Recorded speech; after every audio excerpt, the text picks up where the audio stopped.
Définis comme tout type d'espace dédié à la protection de la nature, les aires protégées sont reparties en plusieurs groupes, notamment les parcs nationaux, les réserves de faune ou encore les forêts classées de l'État.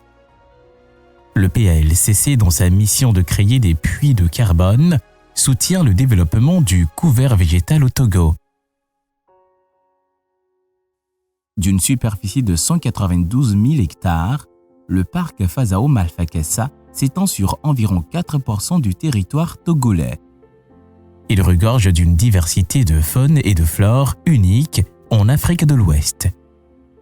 Ce patrimoine naturel, mis en danger par les actions anthropiques, a bénéficié de nombreux et divers appuis du PALCC.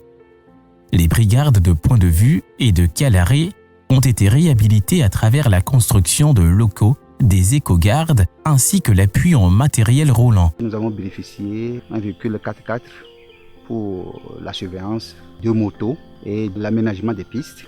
Pour augmenter l'efficacité des actions des forestiers, le PALCC a également réhabilité des dizaines de kilomètres de pistes qui desservent divers points du parc.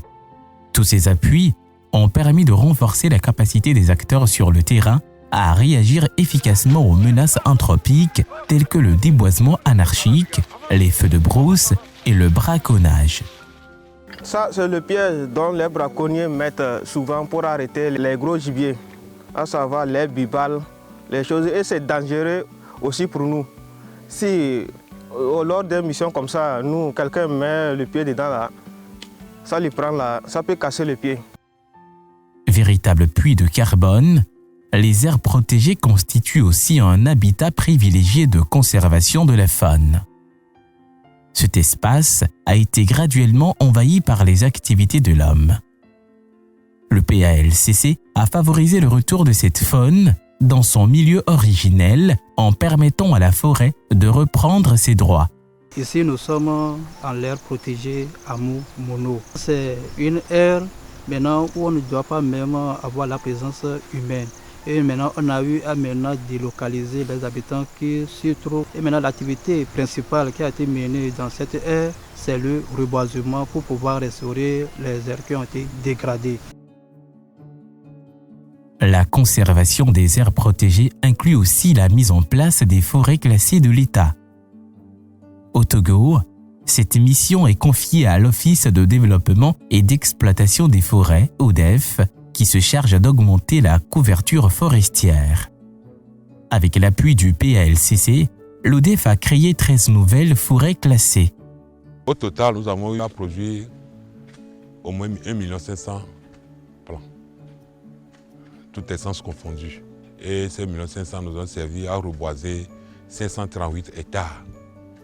Tous ces résultats obtenus par l'ODEF ont été possibles grâce à l'implication des agents d'entretien, des gardiens anti-feu et des pépiniéristes.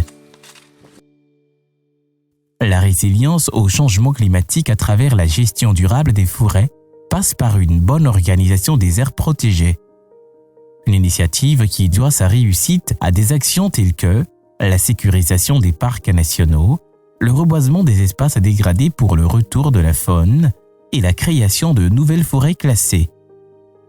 Aujourd'hui, le PALCC, dans sa mise en œuvre, a su développer ses différentes actions sur le territoire national.